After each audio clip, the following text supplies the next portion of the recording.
iby'igihe cyose twabibuze haba harimo akadozi k'ihungabana. Hari n'iki kintu cya social media, bari abantu ubwo urabwira impande zombi, yaba ari ababyeyi ndetse n'abana, kuko ababyeyi natwe hari ukuntu kwa kutamenya uzi umubabaro ubaho hantu. Nibyo bituma nkoresha ijambo ry'Imana. Pe niki mumere muri iki kiganiro tubibwira abantu. Oya nibyo rwose. Ntabwo bikigezweho kuko biba bituma tugiye kuganira, kandi ndibaza ko ikiganiro turi bugirane ari ikiganiro cyiza kiri bugire cyangwa gifite inyungu nyinshi, kubera ko ni ikiganiro cyerekeza ku buzima bwo mu mutwe.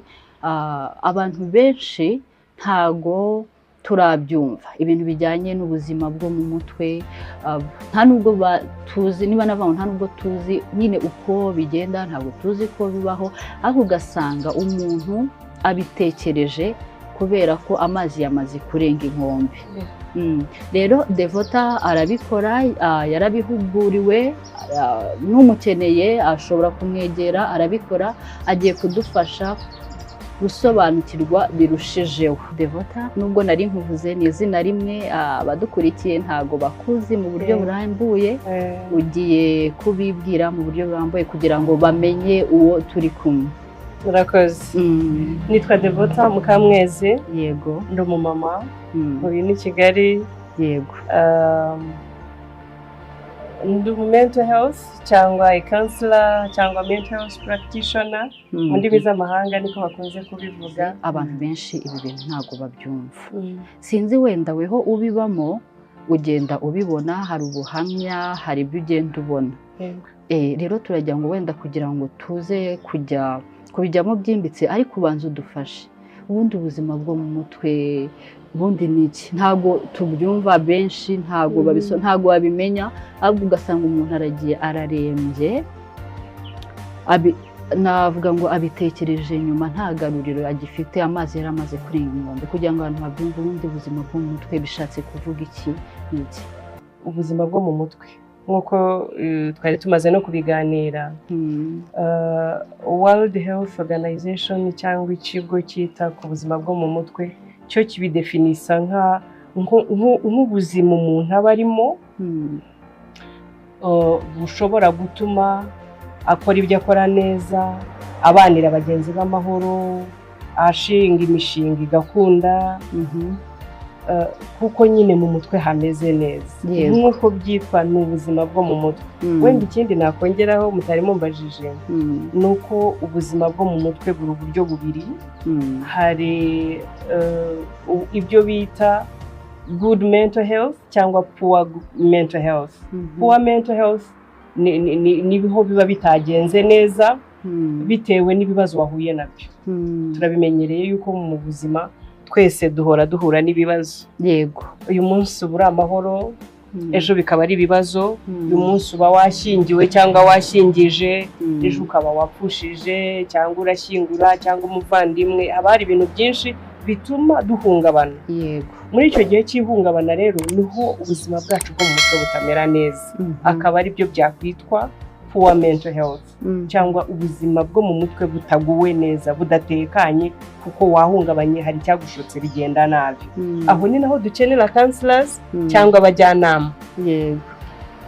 Bashobora kuduherekeza muri urwo rugendo rw'icyo gihe bitameze neza, hanyuma tukazagaruka mu buzima buri normal, aho twongera guseka, kuko twagize inshuti zituba hafi, ziduherekeza, zituganiriza, zidutega amatwi, zinadusengera nk'abantu bizerera mu gusenga. Rero ubuzima bwo mu mutwe ni topic ndende, ariko muri make nuko nabisobanura.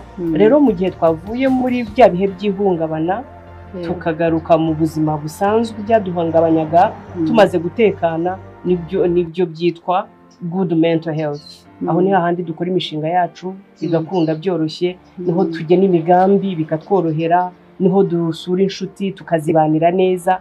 Ariko iyo tugihungabanye, nawe usibye no guhungabana, iyo bitinze hari igihe bizana n'imyitwarire mibi. Umuntu agatangira kuvuga nabi, kubanira abantu nabi, kwangana. Rimwe na rimwe iyo bitagize icyo bikorwaho birakomeza, umuntu akaba yabaho abihiye abandi, reka nkoresha iryo jambo, kubera ko Yego. ubuzima bwo mu mutwe bwahungabanye ntihagire igikorwa ngo umuntu yongere amererwe neza. urakoze cyane. ariko ubwo mpise ngiriramo ikindi kibazo, gusa nkaho wari ubivuzeho gato, ariko ndibajije ubundi ubwo buzima bwo mu mutwe cyangwa mu gihe butameze neza uko wari ubitubwiye, umuntu kugira wenda abamukikije hari igihe bashobora kumubona se ko ari kuvuga nabi, ko ari imyitwarire ari kugira itameze neza, ariko none we nyir'ubwite ubundi kugira ngo yimenye, amenye ngo ndumva ntameze neza, amenye ngo hari ibimenyetso mfite biri kungaragariza yuko ntafite ubuzima bwo mu mutwe bumeze neza, buhagaze neza. ubundi ibyo bimenyetso kugira ngo n'umuntu ubyumva niyumva bimugezeho azahita amenya ngo ntabwo ego ni ibihe. Urakoze cyane.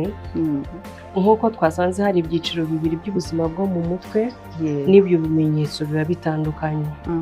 Nari nabikomojeho mbere, ariko reka dukomeze kugira ngo abadukurikiye n'abazadukurikira bazabashe kubisobanukirwa. Muri cya gihe nyine habayeho ihungabana, wahuye n'inkuru mbi, wahuye no kubura uwo ukunda, watakaje akazi se, hari n'ibyo ushobora guhungabanya umuntu umwe, undi yabibona akaba atabiha n'uburemere niki. Umuntu akaba yavuga ubuse gutakaza akazi nibyo byatumye umuntu ata ubwenge agatangira, ubuse niwe wa mbere ubuza, ariko mwajye mureka gukabya. Abantu bakaba babyita amazina, ariko mu by'ukuri umuntu ukuntu aremye, ubundi mu marangamutima yacu haremewe kwakira inkuru nziza, gukundwa, gukunda, gushyigikirwa, guhumurizwa, guterwa inkunga. Ibyo igihe cyose twabibuze haba harimo akadozi k'ihungabana, wenda ntibigere kuri nivo ya kwa gupfusha twavuze, ariko umuntu akaba ntatekanye, ubuzima butakuryoheye kubera yuko hari bitarimo kugenda neza. Ikindi tutavuzeho ingaruka ku bimenyetso mwari mumbajije, ni uko buri gihe ihungabana ritafekita igice kimwe cy'umuntu ngo ahandi hasigare. Yego, ubundi umuntu ni umwuka, ni ubugingo, atura mu mubiri. Yego. Uwo muntu rero izo asipe zose cyangwa ibyo bice byose bimugize bikorwaho. Urakoze cyane. Ni hahandi nyine niba ngize ikibazo muri bya bindi twari tumaze kuvuga, cyaba gupfusha, cyaba gutakaza, cyaba igihombo muri business, abantu bacuruza, iyo bitinze nta muntu nabiganiriye, nta muntu wanyumvise, nta wampaye pole, nta wambwiye ati twakongera tugatangira bushya. Burya hamwe n'abantu kuguhumuriza, kukwegera, guhagarana nawe, havamo n'ibitekerezo bishobora kukuzamura hahandi wari uri, ugasubira mu buzima bwiza. Rero ako nari nshatse ko tukavuga kuko ni ingenzi cyane. Abantu bashaka kukubwira nawe w'umurokore, urabona nk'abantu banakirira, nawe w'umurokore ntushobora kwihangana mu bibazo, ntabwo akakuzanira abantu nk'abayobo n'abandi, ariko umubiri nambaye udakijijwe niwo yambaye, utizera nkanjye niwo yambaye, uko ndwara niko arwara. Rero ibi ngibi ntibigira imipaka. N'umuntu ukijijwe ntabwo ahora wenda asenga ngo ahore muri uwo mwuka, hari igihe ajya mu ntege nke, cyane cyane iyo wahuye n'ibyo bibazo, imbaraga zo gusenga zirashira, ukaba ukeneye amasengesho ya bagenzi bawe bandi batari muri kondisiyo nk'iyo urimo.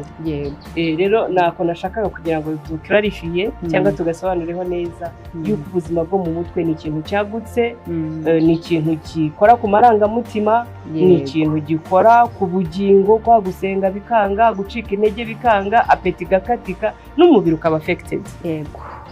Rero tugarutse ku bimenyetso mwari mumbajije, nashatse guheraho kugira ngo abantu bumve impamvu bya bimenyetso nabyo biza bitandukanye.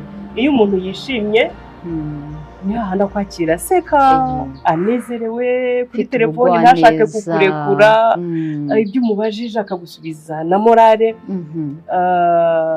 Yaba ari bizinesi agashobora no kwakira neza abakiriya, rito uvugiramo urugwiro, wakirana abantu.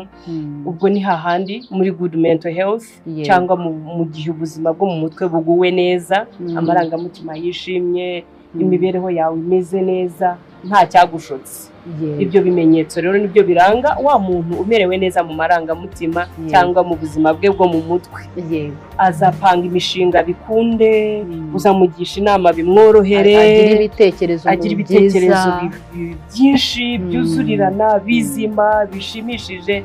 Hanyuma rero wa wundi uri muri poor mental health, wenda ukiri muri bya bihe by'ihungabana twavuze, ugitakaza akazi bikiri fresh, wenda banamwirukanye nabi, wakoze accident cyangwa we yakoze accident, ibimenyetso bizaranga uwo muntu bizazamo ubwoba, bizazamo amarira, bizazamo igihunga, hamwe muvugana ukabona afite nk'ubwoba, nawe ntatekanye, arasa nk'ushaka kwirukanka, kwiyumvira kwa hato na hato, harimo naho bigera umuntu ntashake kuvuga, agahitamo guceceka. So ibimenyetso bigenda bitandukana bitewe n'ikigero umuntu yahungabanyemo, cyangwa bitewe n'icyamushotse, imbaraga cyazanye kigasiga kimuhungabanyije cyane. Ariko ibimenyerewe cyane harimo ubwoba, harimo kwiruhutsa, harimo kutamarira kwa hato na hato, harimo igihunga, harimo gutitira, hari n'uvuga atitira, ku gutekana, kuko umubiri udatekanye n'umutima wahungabanye n'amarangamutima yahungabanye, ingingo ze zose zikananirwa guholdinga ibyo arimo gucamo cyangwa kwitwara neza kubera iryo hungabana.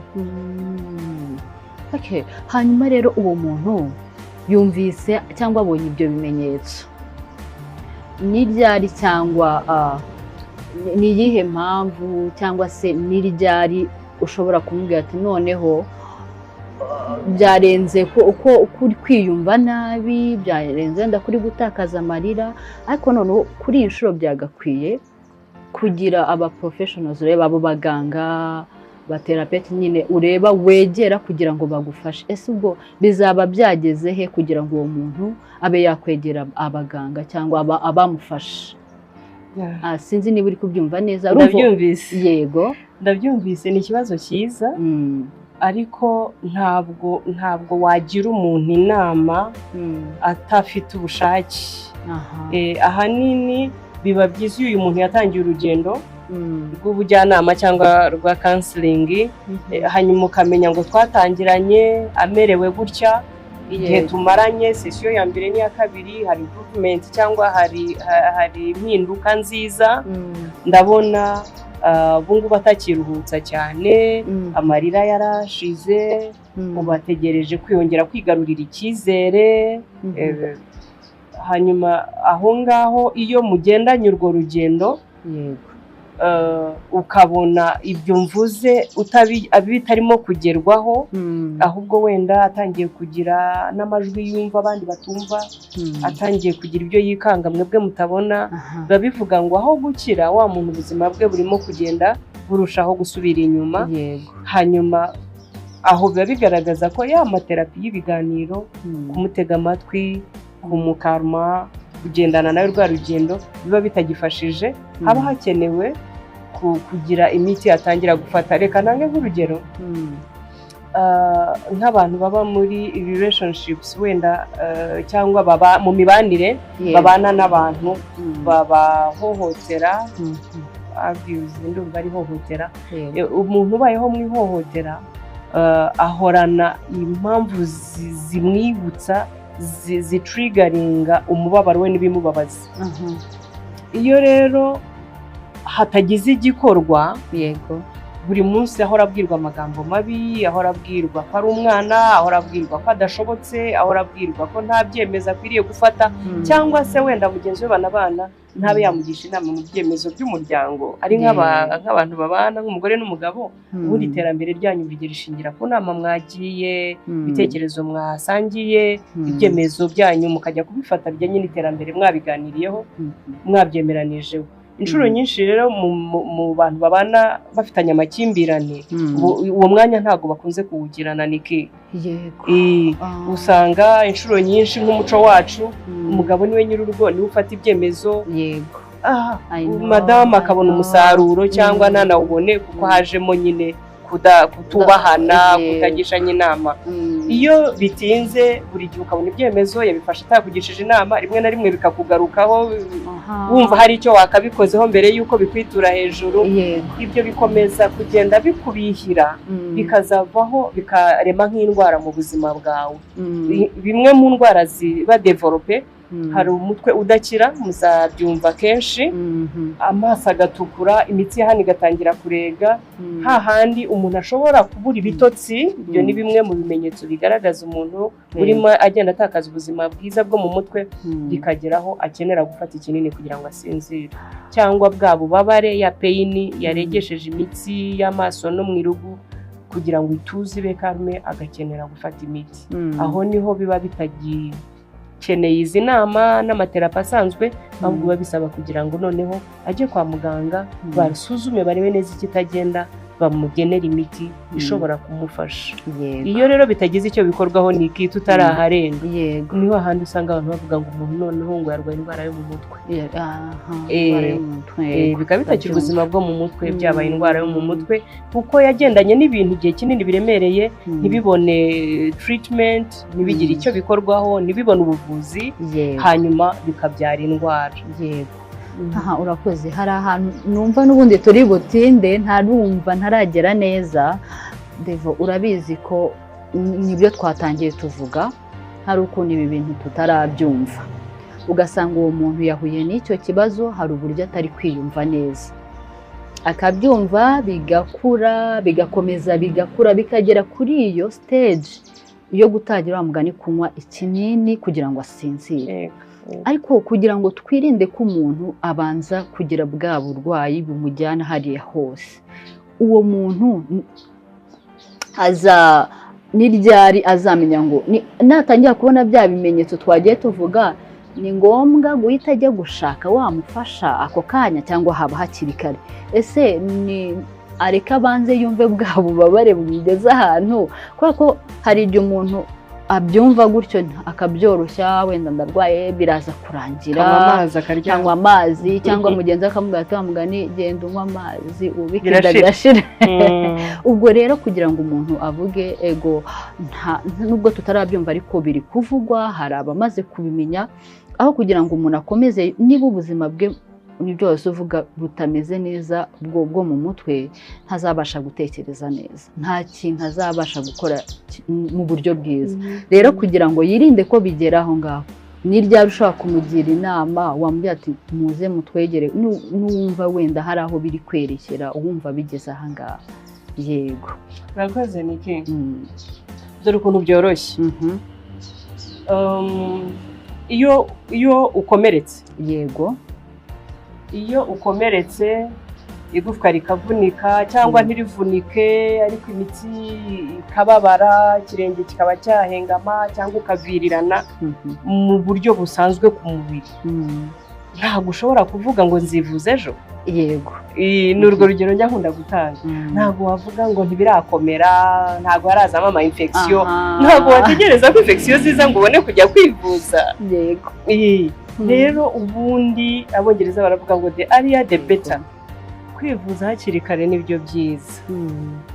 Kandi amarangamutima uburyo arwara nuko yo atavirirana ngo tubirebe inyuma, ariko umutima uba urimo kuvirirana urira.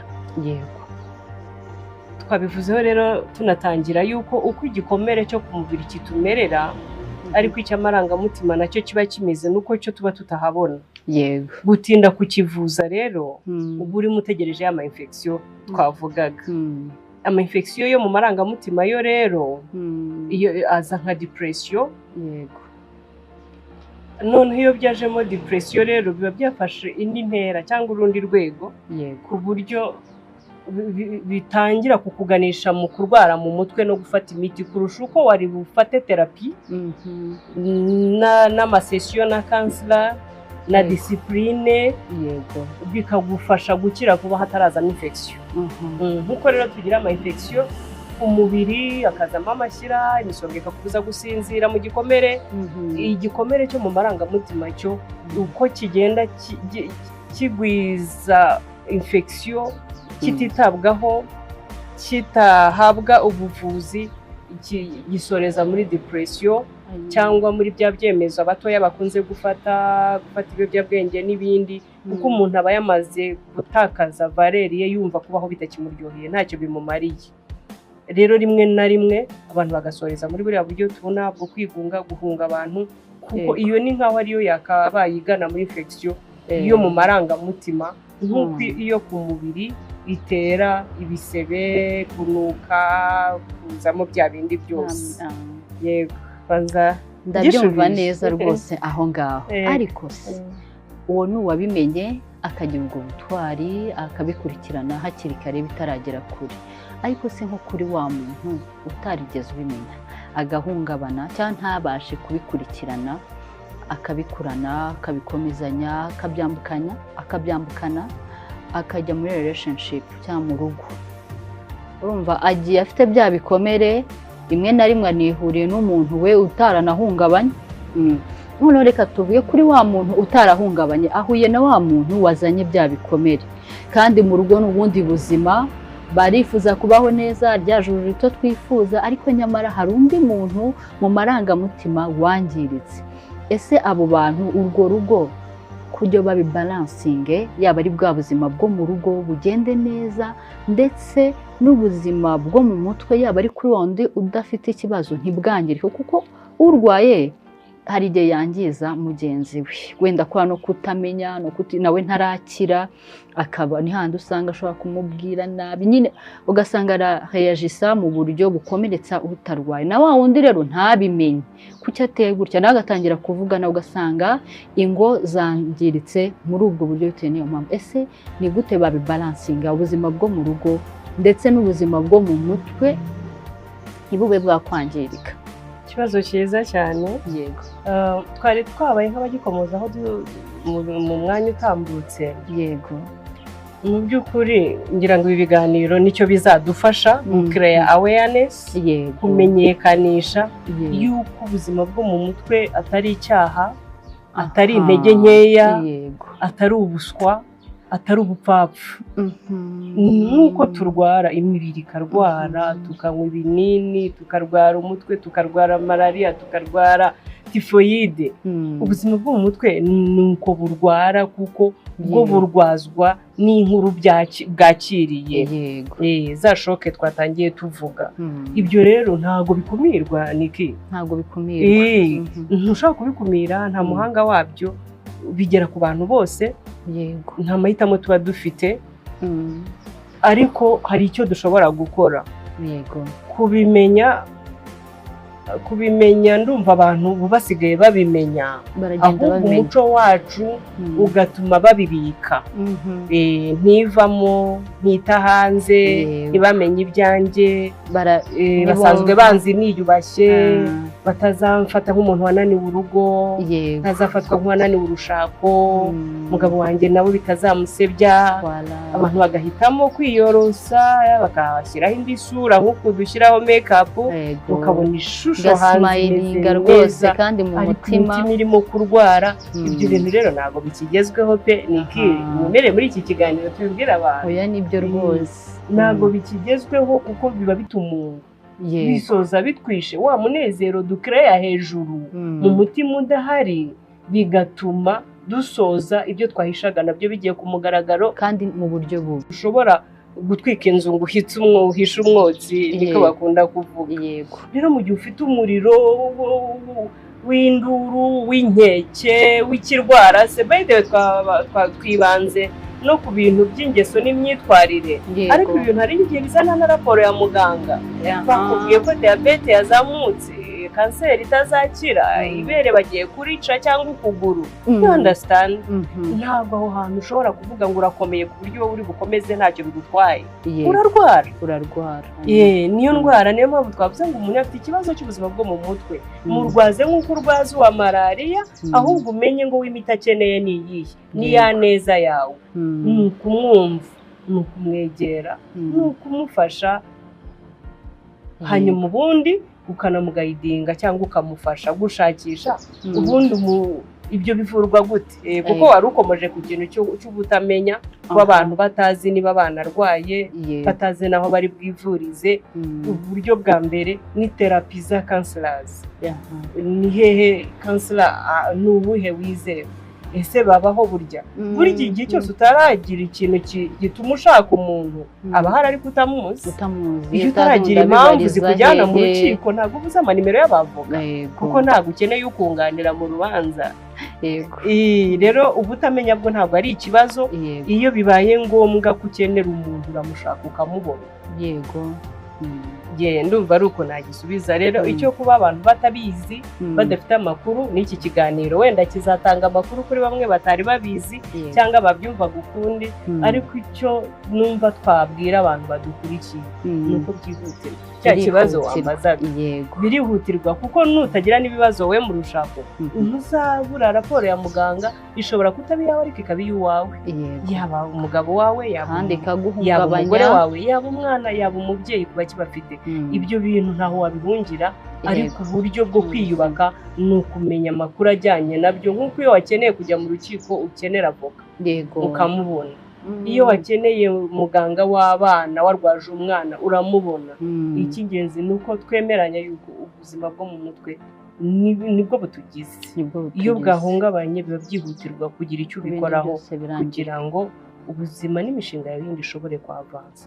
Ikwa kubyorosa rero kw'imyizerere n'imico bisoza bitadufashije, ahubwo bituma tugira ya infection twari tumaze kuvuga, kuko watwikiriye ikibazo aho kugishakira umuti ngo gitinde kirimo kuvurwa gahoro gahoro, uracyorosa kikarushaho gukomera no kumera nabi.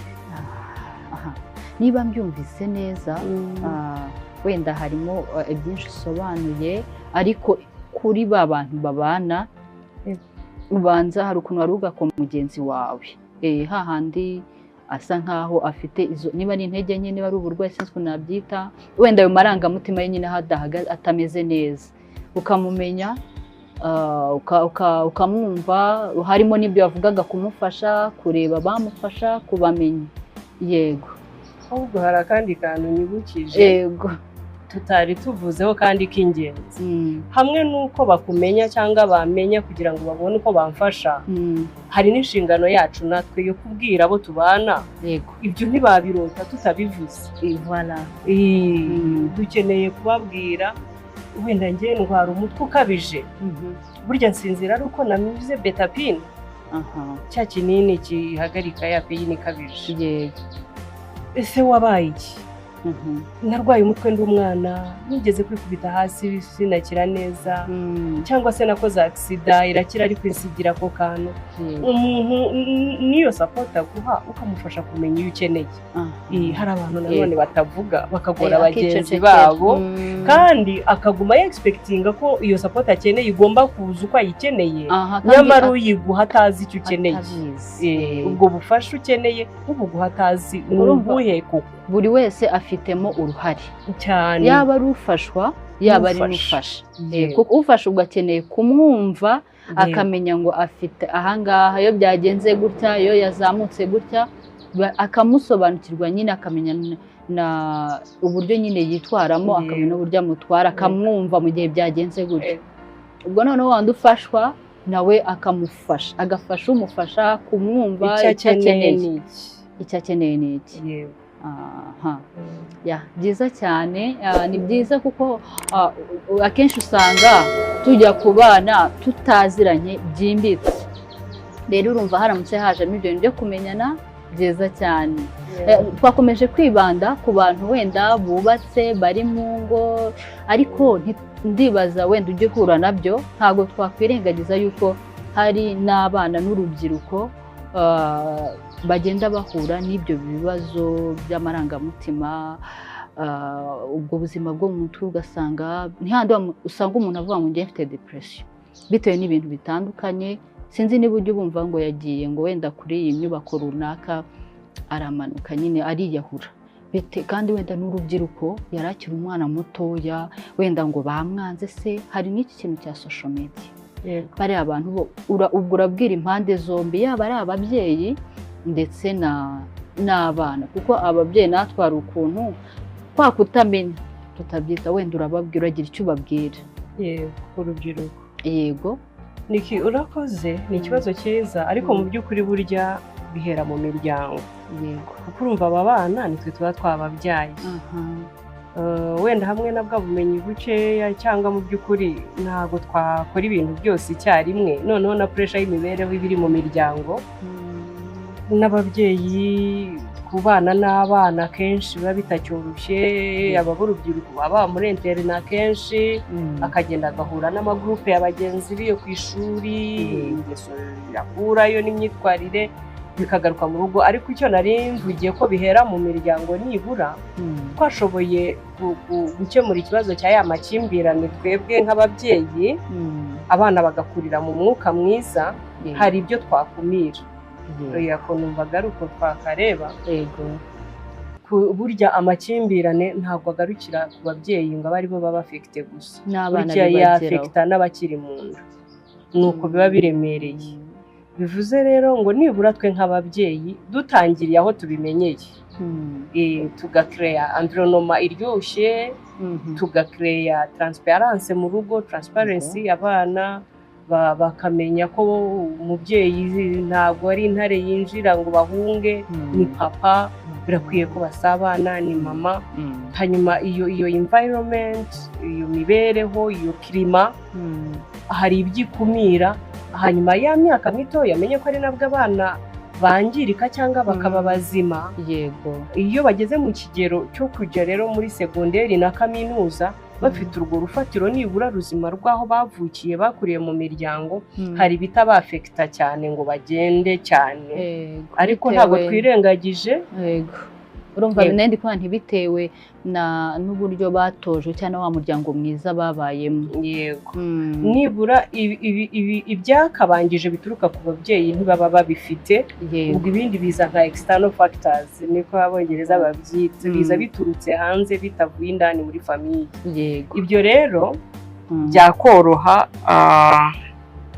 Wenda nta cyoroshye cyane twe kubyoroshya, ariko nibura biba bibasanze hari ikigero cy'ubukure bamaze kugeraho mu myaka y'ubuto batarahungabanye.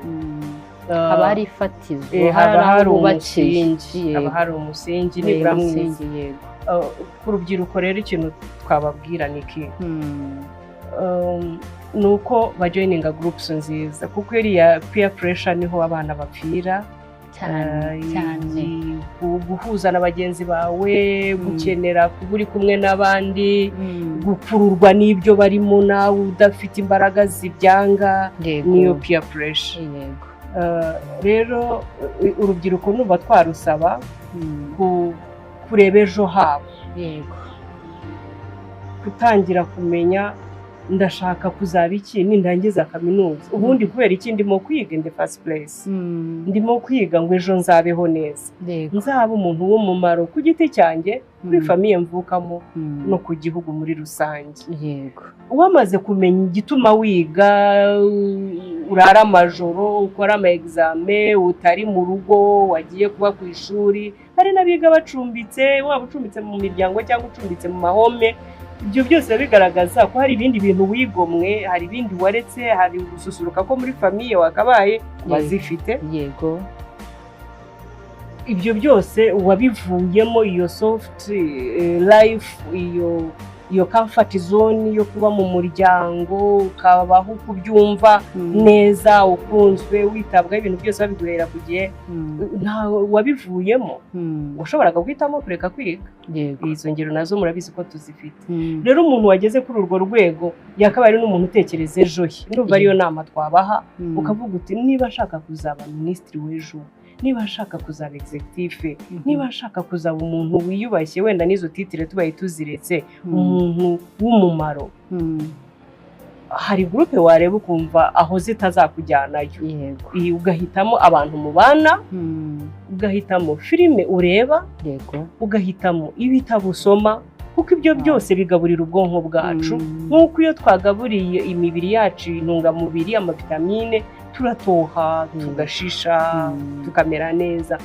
The same thing ku bwonko bwacu, ubuzima bwacu bwo mu mutwe tubigaburira ibyo tureba mu mashusho. yego Filime z'urukozasoni urumva wazireba kangahe utaraba ruharwa. Urumva wazaba umugabo w'icyubahiro niba uri umusore wirirwa ku mafilime nk'ayo ngaya kwica ubwenge. So hariho gufata icyemezo kuko abageze mu myaka irimo urujijo rwinshi, inama twabaha ni ukuvangura ibishimwa mu bigawa. yego byiza cyane. Kuvangura ibishimwa mu bigawa, gurupe ziba ari nyinshi, ibikurura biba ari byinshi, ariko ubundi umuntu wagize rwa rufatiro twavuze akaba ageze kuri nivo yo kurangiza segonderi cyangwa kaminuza, wagombye kwicara ukaganira n'umutima wawe ukavuga iyi gurupe ndimo, tuzindukira mu kabari tukarara muri buwate tukavayo twasinze, hangova zikambuza kwiga ngatangira gutsindwa ibizami. Where am I going? Icyo kibazo ndumva babyibajije, hari imitego imwe n'imwe batagwamo. Reka zihinira aho wenda kuri icyo, keretse ntari ikindi wakibazaho, ariko ku rubyiruko numva ari uko twabagira inama kuvangura ibyo barya. Yego aho nari ntibagiwe kuko amayoga adindiza iterambere. yego amayoga, ibindi biyobyabwenge, ibindi bigare. So gutangira rero ku bantu basanzwe banywa inzoga ntabwo twababuza kuzinywa. yego ariko njya numva amatangazo avuga kunywa mu rugero, kuko ubu ntabwo turi mu ivugabutumwa ngo tubwire abantu kutanywa no kunywa, ariko mba mbona bavuga no kunywa mu rugero, imyaka yemewe kunywa no kutanywa 18.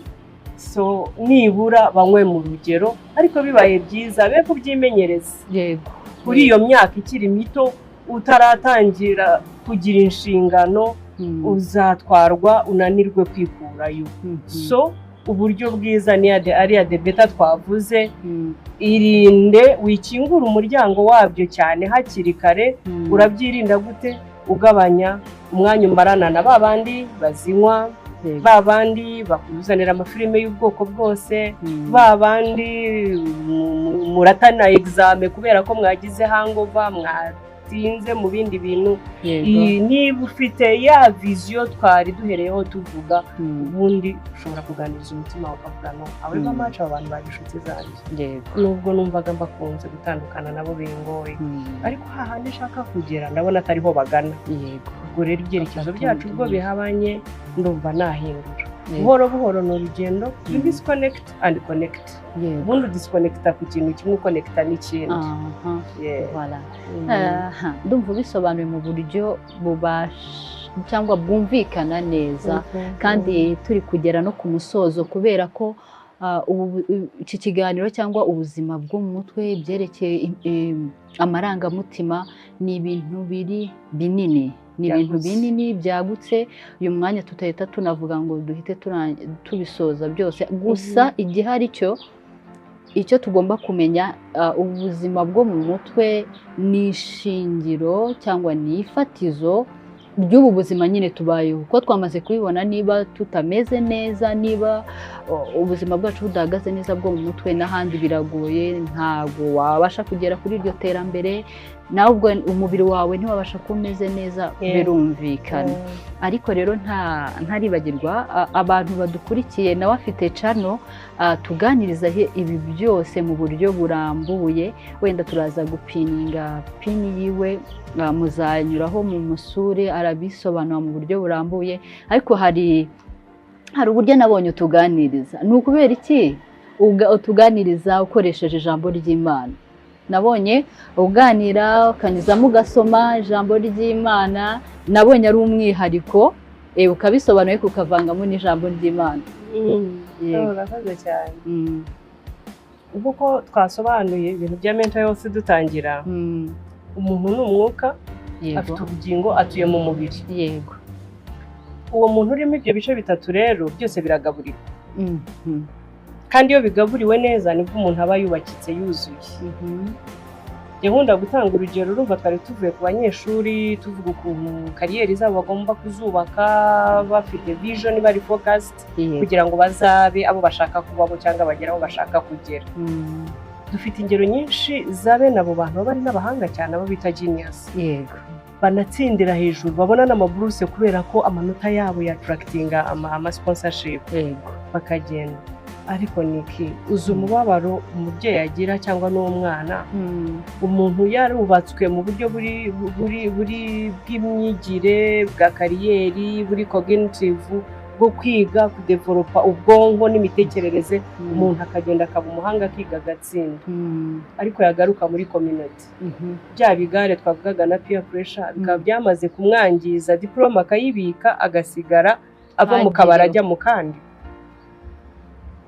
uzi umubabaro ubaho hantu nibyo bituma nkoresha ijambo ry'Imana njyewe nk'umukristo cyangwa nk'umuntu ukijijwe numva naba mpfunyikiye abantu mbahaye uruhande rumwe urundi nkarubima wakoze ku mpande kugira ngo byuzuzanye kugira ngo byuzuzanye ikindi tuba dufite ingero zifatika ziri biblique z'abantu babayeho ubuzima nk'ubwo turimo kubamo barwanye n'ibyo turimo kurwana nabyo uyu munsi bakabinesha iyo rero mbonye bene iyo mfashanyigisho numva irushaho kumvikanisha neza cyane isomo cyangwa ibiganiro tunyuza kuri cano kugira ngo abantu b'ingeri zose bibonemo kandi babone na ya aspect y'ubugingo urabizi ko n'izina rya cano yacu life is mental and spiritual mental na spiritual life ntago wabitandukanya ngo uvuge ngo umuntu aruzuye kuko